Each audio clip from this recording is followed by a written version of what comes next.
Hello there, digital world, and welcome back to yet another episode of Spliced In Later. I hope you all have been keeping well since I last spoke to you, and I hope you all have seen Top Gun Maverick, because boy oh boy, is it a good movie. I nearly saw it for a second time over the weekend.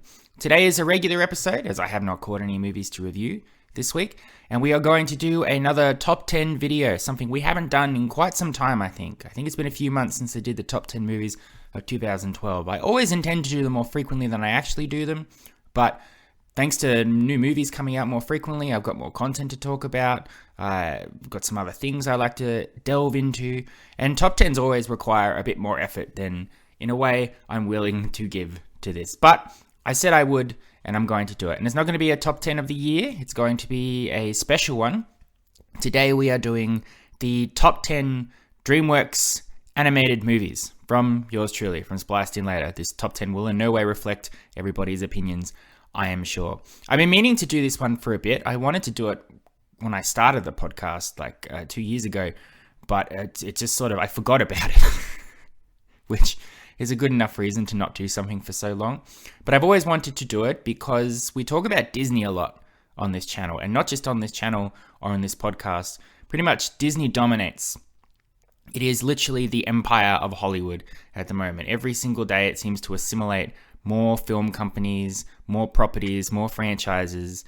Disney owns probably 2/3 of what's actually being made at the moment, which is fine, whatever, I guess, as long as they make quality content. I mean, who am I to complain, really? But as a result, we often talk about Disney quite a lot, and Disney overshadows everything else that it's in competition for. When you look at their animated films that come out every year, people are always like, when's the next Disney film coming out? When's the next Pixar film coming out? Or now that Disney owns Star Wars and Marvel and X-Men and everything like that, it's, oh, this is from Disney, this is from Disney, this is from Disney. But I have always wanted to rank the top 10 Dreamworks movies because, in my opinion, they are good competition to Disney.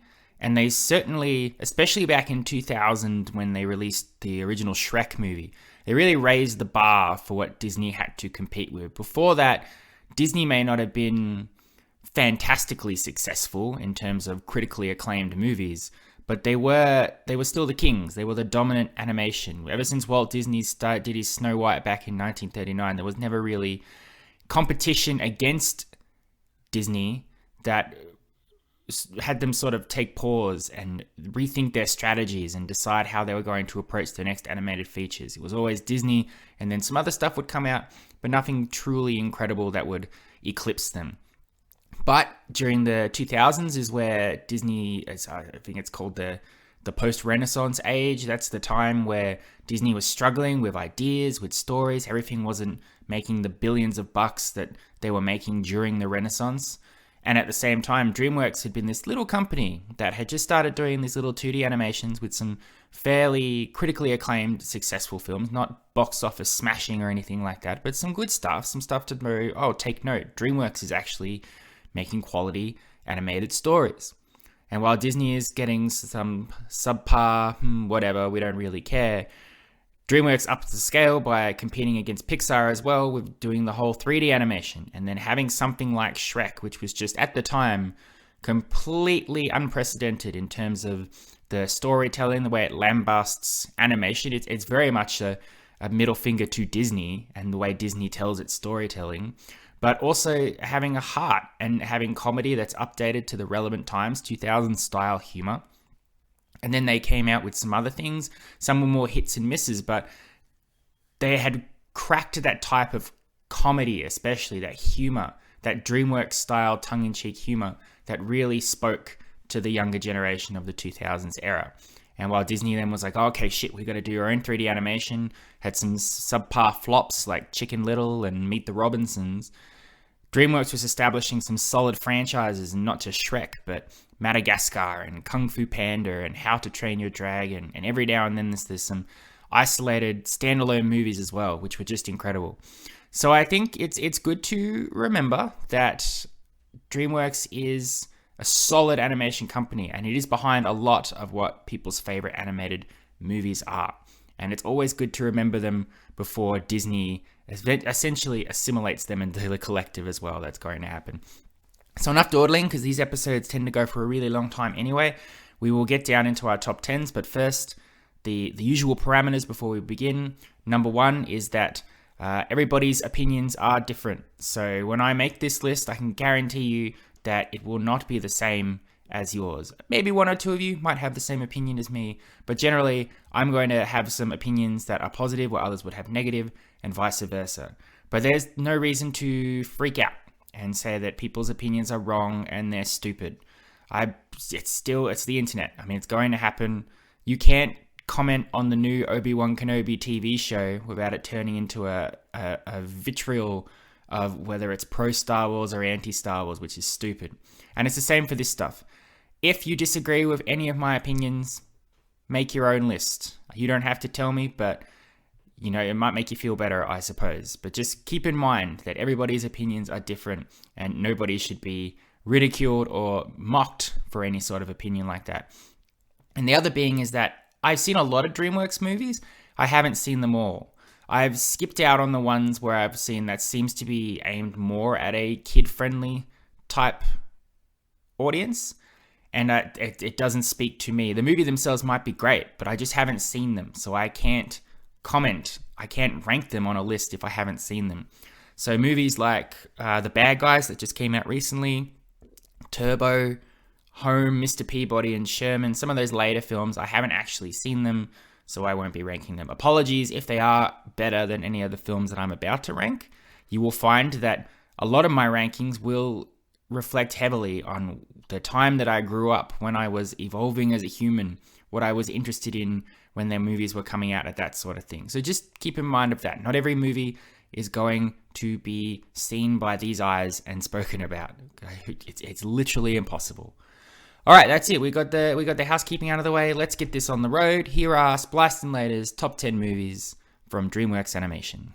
Coming in at number 10 is Wallace and Gromit, The Curse of the Were-Rabbit. As I said, this list will reflect heavily on when I was a child, pretty much. I have very, very fond memories of growing up as a very young person, watching those original Wallace and Gromit short films, especially with my pop. My pop loved Wallace and Gromit, and he loved watching those movies with me. So it was something that we very much were able to bond over, which was exciting when the movie came out in 2005. That was the movie he took me to, and it was the last movie that I believe he has ever seen in cinemas. So it's a feature-length Wallace and Gromit. The other Wallace and Gromits were more 20 to 40 minutes long, and it is a comedy horror style film where good-natured Wallace and his lovable pet Gromit, they're operating their rabbit retrieval service. Wallace is an inventor, and he's always got these handy jobs he's always doing in town. While he's going around picking up all these rabbits, something is going on, and there seems to be a giant rabbit that is going around eating everybody's prized watermelons and vegetables, which is bad because the big vegetable competition is coming up, and everybody has been growing these very special vegetables, which they all want to have in the competition. So Wallace has got to do that. I mean, it's classic Wallace and Gromit style humor. Wallace is adorably goofy. He never really knows what's going on around him. He accidentally falls into all sorts of problems where his mute dog companion Gromit has to rescue him. It's very British style humor, so a lot of British jokes and references. But it's that Aardman style as well. It's a collaboration with Aardman, who do stop motion. That's where Wallace and Gromit originally came from.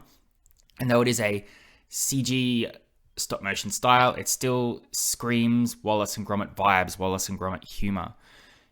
I cannot rewatch Wallace and Gromit and not laugh. I think every single joke, even when I know they're coming, I laugh. I mean, something as simple as Wallace being naked and putting on a box, and the box says may contain nuts, is so stupid. As a kid, I didn't know that's what that meant. I just thought, that's funny. But now you're older, you go, okay. There's some good, solid voice acting in here. There's Ralph Fiennes and Helena Bonham Carter. It is good for all ages. I think it is very deserving to be here at the spot for number 10, especially if you are a Wallace and Gromit fan. It's probably my love for Wallace and Gromit, which is why it has boosted itself up onto the number 10 spot. Are there other options? But it's just a lot of fun. It's a lot of good, clean, except when it's not, funny humor, a good showcasing of what made Wallace and Gromit such an iconic duo in the 80s and the 90s, and definitely deserving of number 10. Coming in at number 9 is Megamind, an underrated classic from DreamWorks era to era time, which I think people missed. I don't know what it was coming out against that people didn't realize what it was, or maybe the vibe of the trailer or whatever didn't attach people's opinions, which is fair. I didn't watch Megamind in the cinemas. I watched it when it came out on DVD. But Megamind is a gem. It is a gold star for DreamWorks animation, and it's a perfect example or showcasing of that middle point between superhero movies and animation movies, I guess. It is a twist on the story where Megamind, voiced by Will Ferrell, is a supervillain. He fights Metro Man, voiced by Brad Pitt. Eventually, he defeats Metro Man, and he emerges victorious. But being a supervillain who wins, like, he has no plans for global domination. He just has a rivalry with Metro Man that went all the way back to when they were kids. So he just wanted to defeat him. And when he did do it, he was left alone and wanting, and he has no friends or anything like that. He's got a little fish head minion voiced by David Cross, but that's about it.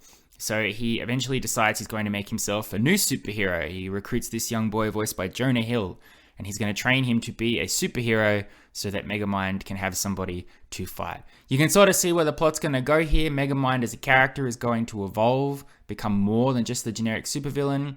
If you have an idea of twisting the subgenre, you know where Jonah Hill's character is going to go as well.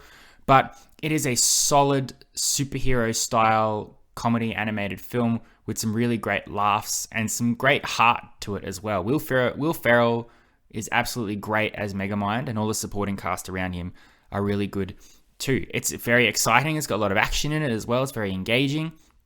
And yeah, it's surprising that I mean, now people seem to be more aware of it than what they were 10 years ago. But if people had gone to see it and people had appreciated the story and the animation and the excitement for what it was, I reckon Megamind would have evolved into its own franchise in its own right. But as it stands, it's still a solid standalone film that is very accessible for all ages, has that DreamWorks adult humor that kids will laugh at but not understand, and adults will laugh at and understand.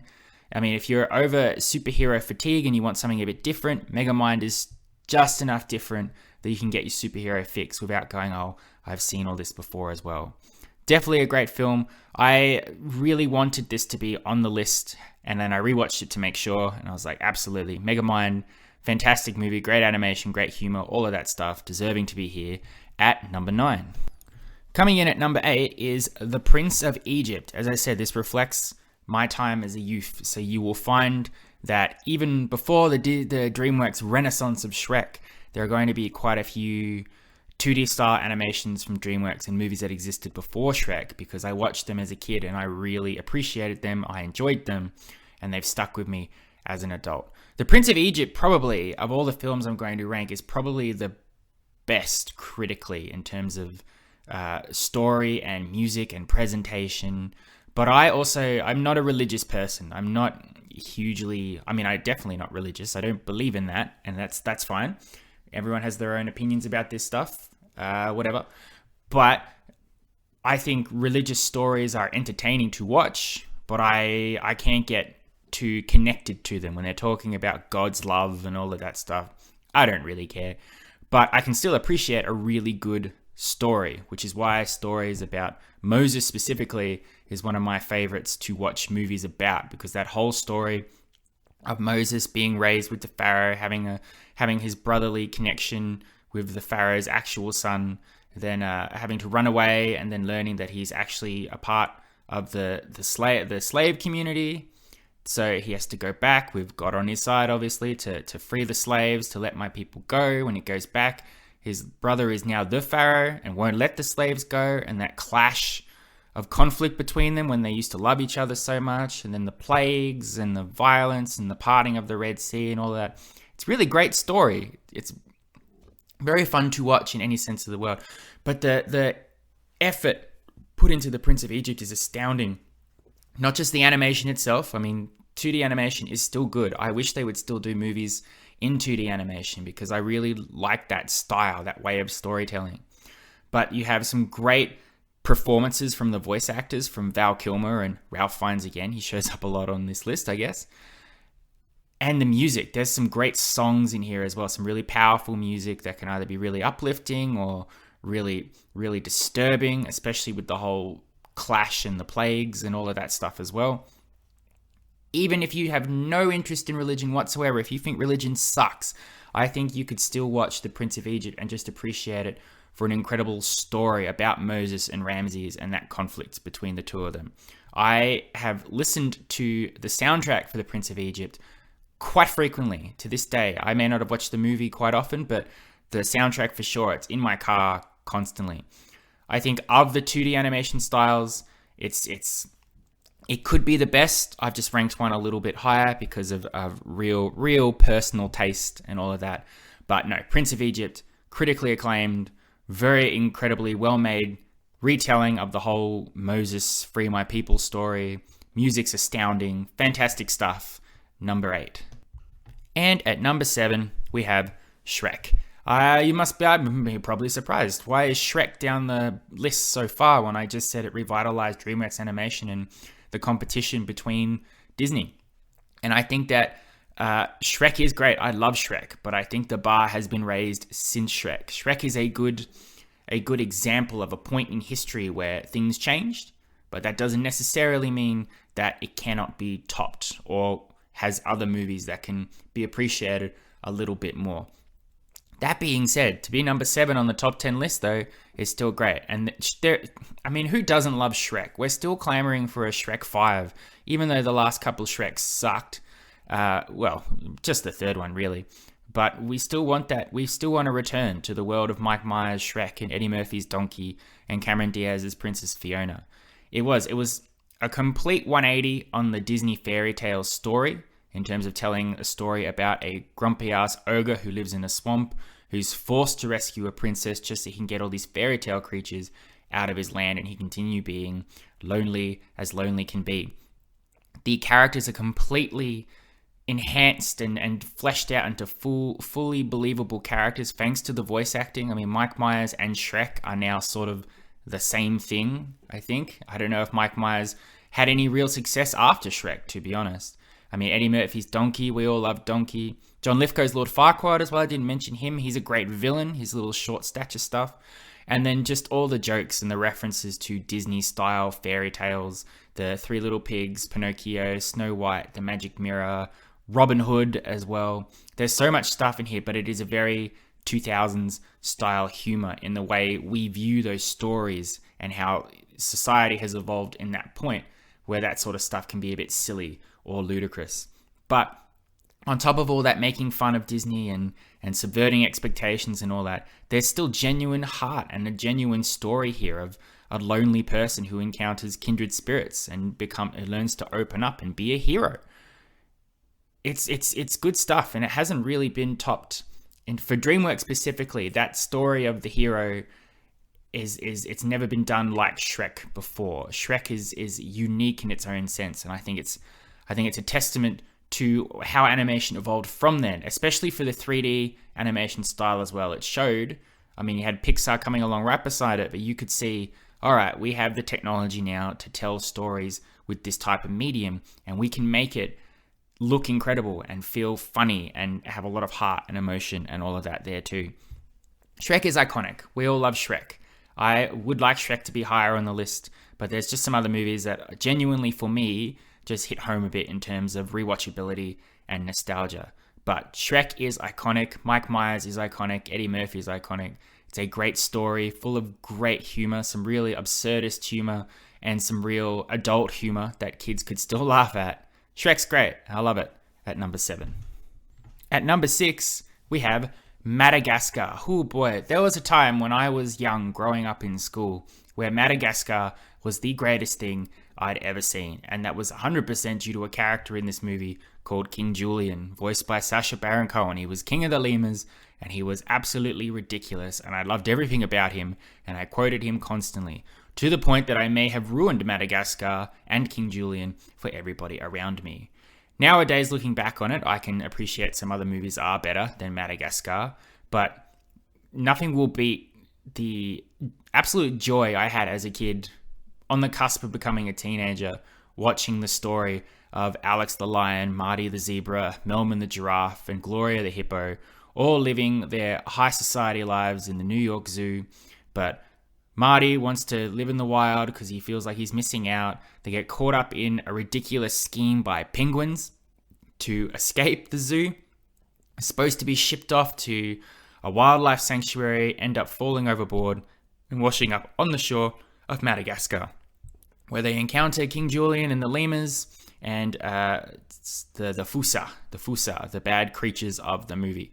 Meanwhile, Alex, the lion, has to go through a whole crisis of conscience and identity because he has been eating steak at the zoo and he had no idea that steak was in fact meat. So he can't find steak anywhere in Madagascar unless he eats his friends, which is a whole dark, very dark point of the movie, which is never thrown on too thick where you actually feel terrified or like, oh my god, this is a cannibal movie. But it's an interesting part and it really tests the friendship of the four animals on the island. It's a fairly simple story, but it's highlighted by just some really zany, wacky characters. I mentioned King Julian and the lemurs, but also, as I mentioned, the penguins, Skipper and co, who are essentially in their own movie. They interact and set our characters off on their own journeys, but for the most part, all they want to do is get to Antarctica, and they do succeed. Whether they're happy about it or not is entirely irrelevant to the story. They act like military as well, so they've got their whole military, Skipper, Kowalski, all of that stuff going on. They often steal the show as well. I don't know what more I can say about Madagascar. I know it's not the most perfect movie in the world, but from a strictly nostalgia point, for the love of the characters in the movie, and for a sense of warm comfort watching that I get whenever I watch Madagascar, I absolutely have to rank it on this list, and I have to rank it up here at number 6. It's a quality film, and it launched a pretty solid franchise. I don't think any other Madagascar film topped this one. Third certainly came close, but either or, doesn't really matter. This one, solid entry, and I love it. Number 6. And coming in at number 5, a very, very personal choice here, is The Road to El Dorado. But I think there's a lot of people out there listening to this who would agree that The Road to El Dorado is a fucking funny film that's also got an incredible soundtrack from Elton John and a lot of heart and excitement in it that you don't get in some other DreamWorks movies that have come out rather recently. This is a 2D animation style film, so it came out before Shrek, starring Kevin Kline and Kenneth Branagh as Miguel and Tulio, who are con-artists, grifters, thieves, who one day find themselves in the magical golden city of El Dorado, where they are mistaken by the people there to be gods who have come to rule over them. Some are extreme in their approach to it and think that they're there to sacrifice them in a bloody reckoning. And others, such as the chief, are pretty chill and just want to hang out with them, party, eat some food, and appreciate the good times. Miguel and Tulio have a very strong bond, though Tulio is a bit of the smart-ass, self-righteous stick-up-his-ass, and Miguel is a bit more of the dreamer, the one who believes in excitement and adventure.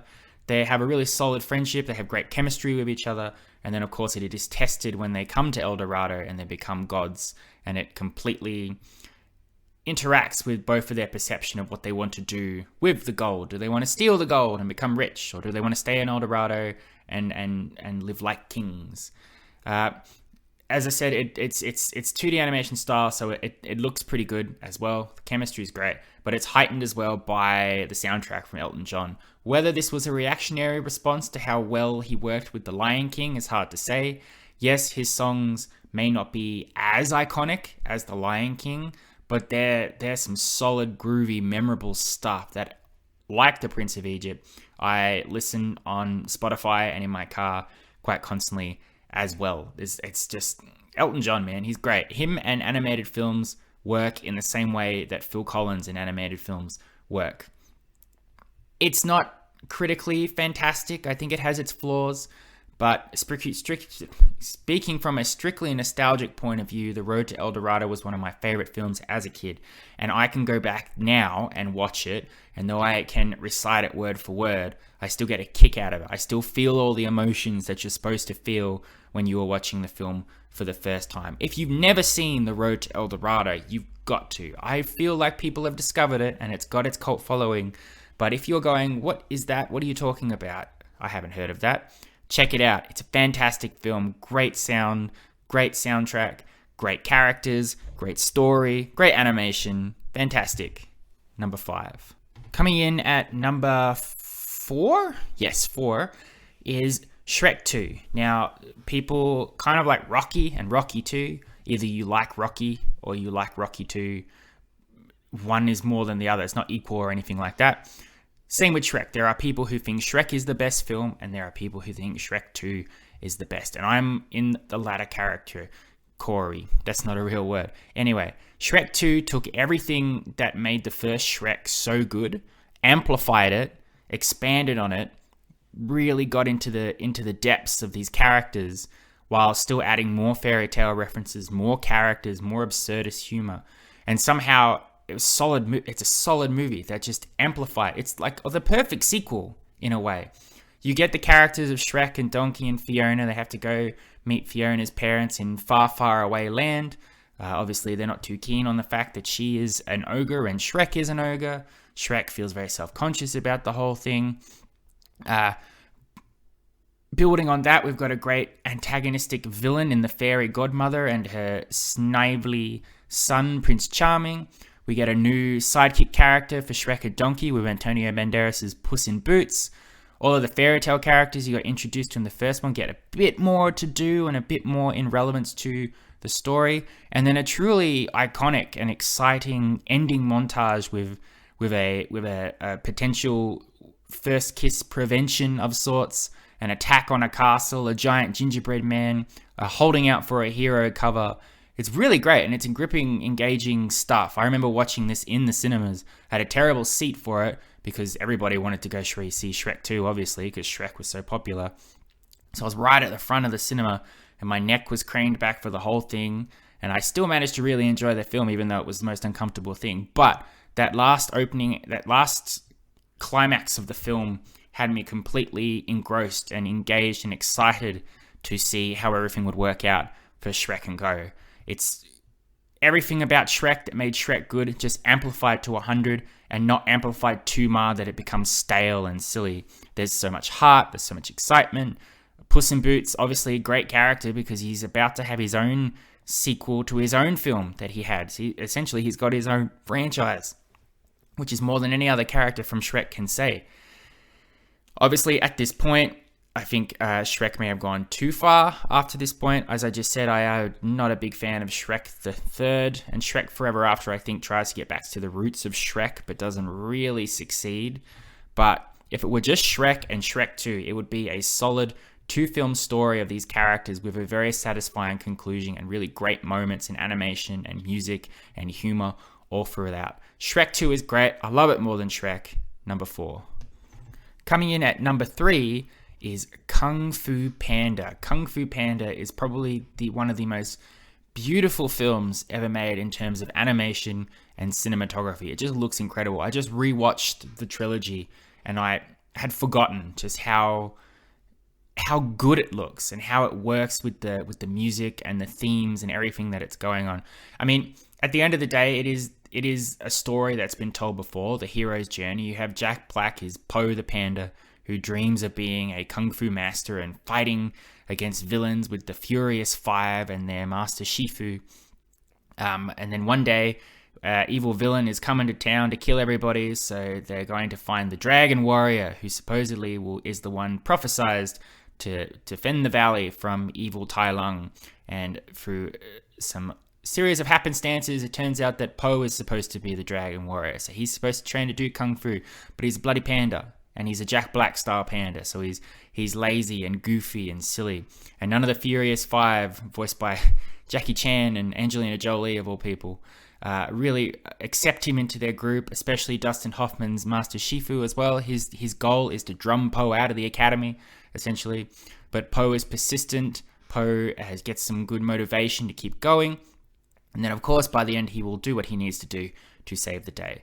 But that style of the kung fu mysticism and magic, I think, works really well in the movie, as well as I said, there's something about the visuals in this film. There's a specific point where Po and Shifu are training with dumplings on top of a mountain, and they're flipping around and punching and trying to grab this dumpling, and just the backdrop is just just the rising sun, and it just looks insane.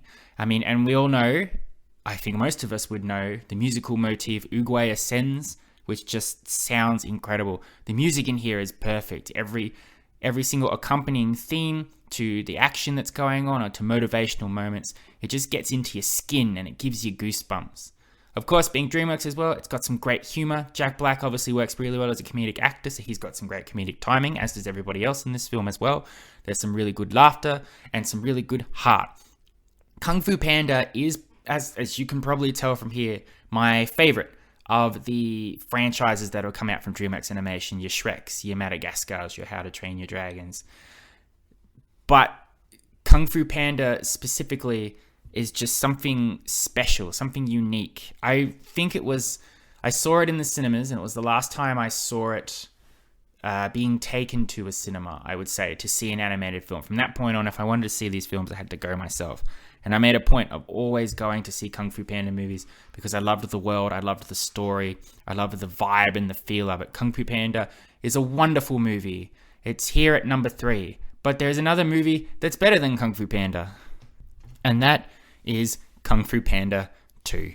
There's not a huge gap between Kung Fu Panda and Kung Fu Panda 2 in terms of likability. I like them both very, very much. And if you had to put a gun to my head and say you have to get rid of one of these two films, it would suck. But Kung Fu Panda 2 would survive that confrontation because, much like with Shrek and Shrek 2, it takes everything that worked about Kung Fu Panda, it builds on it, it ups the stakes, and it has that satisfactory part of a sequel where the story flows forward in a likable, logical sense. You spend the whole first Kung Fu Panda movie where Po and the Furious Five are at odds with one another.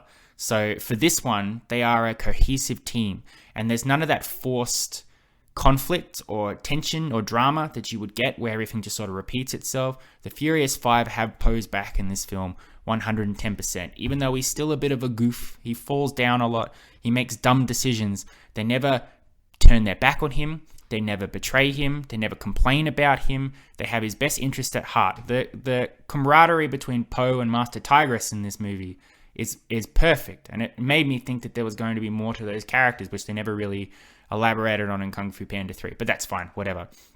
And the stakes in this movie, my God, from Gary Oldman's Shen, the villain of this film, to his connection to Po, to Po's origin stories, for a movie that is mostly still supposed to be aimed at children, it's dark and intense and dramatic. And though they do undermine it in the last few seconds of this movie, it's stuff that will really make you feel emotion. This is a movie where, if you're not careful, you'll be crying watching it. As I said with Kung Fu Panda, the look and visuals of that looked incredible. Kung Fu Panda 2 ups that up wholeheartedly. Whether it's just, as I said, just background lighting to what's going on, whether it's the combination of visuals with music. The final act in this movie where Po stands up to Shen and he has to do a particular move to stop some fireworks from basically obliterating him and his friends looks, sounds, and feels incredible. It's the goosebumps that I had in Kung Fu Panda is amplified tenfold watching that thing. Kung Fu Panda 2 is even more a perfect sequel than Shrek 2 is, without a doubt. I like Kung Fu Panda 3 as well. I think it's a solid entry in the franchise, but Kung Fu Panda Kung Fu Panda 2 set a bar so high that there was no way it could really be topped, I think. It's incredible action, incredible humor, music is great, visuals look great. I feel like I'm saying that stuff over and over again, especially with Kung Fu Panda, but it's no lie, it's the truth. All the characters evolve naturally, the story progresses naturally, there's some real stakes and darkness and heart and stuff in this movie that will make you feel all the emotions. It could have been the number one film easily, but there's just one other film which wins ahead on a sense of nostalgia for me, really. But also, it's a fantastic film, so I refuse to backtrack from it. But before I do, as is the case with most of these countdowns, I like to give a little shout out, honorable mentions to movies that didn't make the cut, because movies are great. They should be celebrated. And yes, I often do honorable mentions to too many movies, as I'm going to do now, but who cares? It's my show. Spirit, Stallion of the Cimarron, a very unique 2D style movie, which with very little voice acting in it, which is great. Sinbad, Legend of the Seven Seas, a fun swashbuckler with Brad Pitt as Sinbad, underrated gem. Shark Tale, alright, people probably hate Shark Tale. I think Shark Tale is just manic enough that I like it. It's not a good film in any sense of the word, but it's so bizarre that I get a kick out of it. Over the Hedge is a fun little story about some animals fighting the man, essentially, and there's a good camaraderie between Bruce Willis and Gary Shandling's characters. Flushed Away, another Aardman style. Hugh Jackman is great as Remy. I think his name's Remy. I forgot his name. Anyway, Hugh Jackman's great in that as a fancy upper class rat that ends up in the sewers. Madagascar, Escape to Africa. Not as great as the first Madagascar, but all my favorite characters are back. King Julian does some more wacky stuff. Shrek Forever After. It's definitely better than Shrek 3, that's for sure. It does highlight a lot of Shrek's origins and where he has come as a character, so it's worth watching for that. Madagascar 3, Europe's Most Wanted. Almost as good as the first Madagascar. The Bryan Cranston voicing one of the characters in the circus that they end up joining, trying to get back to New York, being chased by Frances McDormand. Good stuff, and there's a great Katy Perry musical number at the end.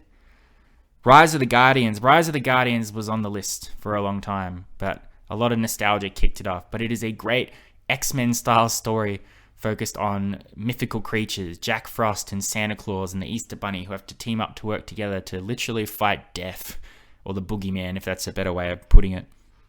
How to Train Your Dragon 2. How to Train Your Dragon, the franchise as a whole, is good, and I don't love it as much as everybody else does, but I do really like some of the themes and stories that they address, and the music always sounds great. Of the 3 How to Train Your Dragons, number 2 is by far the best, without a doubt. And Kung Fu Panda 3. It's no Kung Fu Panda 1 and 2, but Bryan Cranston shows up again as Poe's father. J.K. Simmons is great as the villain in this, and again, the visuals are just kicked into high gear for this one, especially with the spirit realm. But only one of these films can be number 1, and that simply has to be Chicken Run. Chicken Run is incredible. It is a perfect film. I will argue about that until the day I die. Yes, it could be nostalgia. Yes, it could be a love of Aardman. Yes, it could be because I've got a dumb brain and I like dumb, silly things. But Chicken Run, so Chicken Run, if you don't know what it is also from the Aardman Company, so Wallace and Gromit Flushed Away. And it is a homage or a spoof to The Great Escape, but with chickens. Starring Ginger, who is a chicken, living with her fellow chickens at Tweedy's Chicken Farm. And they're trying to escape. That's all they do, all day, every day, is try and escape this stupid farm. Mr. Tweedy, he's a bit of a bumbling oaf, but Mrs. Tweedy is a sadistic nightmare. Suddenly, one day, Rocky the Rooster falls into the farm. He apparently can fly because they saw him fly in, so Ginger wants Rocky to teach the chickens how to fly so they can escape. Rocky goes, yeah, alright, whatever. I can't show you how to fly because I broke my wing, but I'll teach you how to fly.